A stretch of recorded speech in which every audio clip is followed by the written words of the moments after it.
Muito bem, pessoal.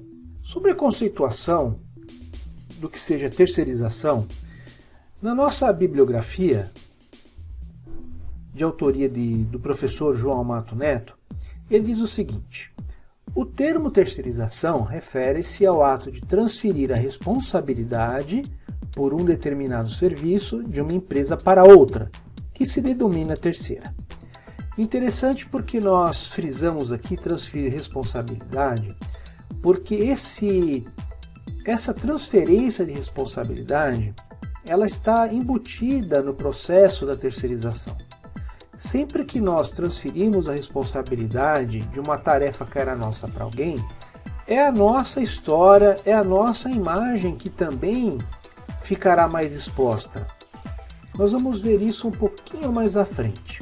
Nós falamos da empresa que eu trabalhei, que tinha um restaurante interno sob sua responsabilidade. E ela decidiu então transferir as atividades de serviços de refeição aos funcionários para uma empresa terceira. A empresa principal seria uma empresa contratante ou tomadora de serviços, e a empresa contratada, que seria a terceira, também conhecida como a prestadora de serviços. A nossa bibliografia também indica que é uma técnica administrativa que possibilita o estabelecimento de um processo gerenciado de transferência a terceiros das atividades da empresa.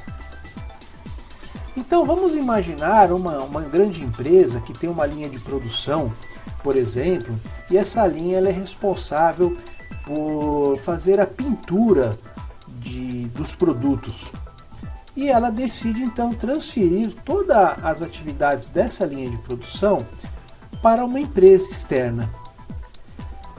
Então, lembrando daquilo que nós falamos da responsabilidade, a empresa mãe, aquela que decide transferir as suas atividades para uma outra, ela precisa realizar esse processo de uma maneira estudada, de uma maneira planejada, tendo feito o estudo de viabilidade, e é preciso acompanhar esse processo de transferência desde o início, inclusive após ter realizado ou efetivado a transferência das atividades.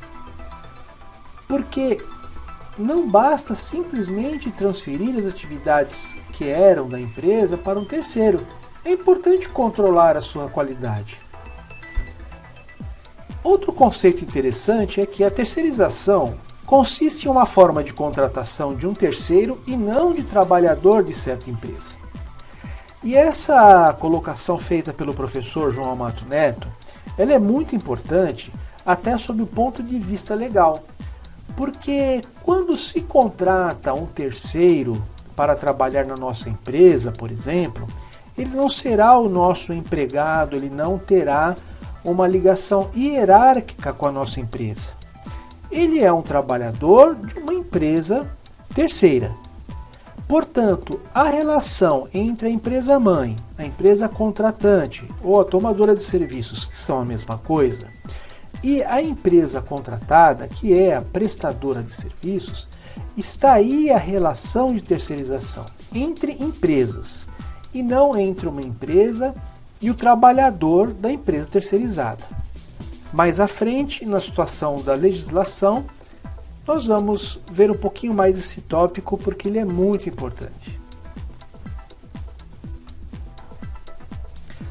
O outsourcing também é um termo muito utilizado pelo mercado e ele é considerado pela nossa bibliografia do professor João Amato Neto, no caso que estamos utilizando, como sinônimo de terceirização.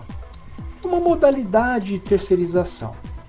Pesquisando um pouquinho mais a fundo, nós entramos no site dos administradores.com e ele indica que as terceirizações das atividades mais estratégicas da empresa são consideradas então como outsourcing.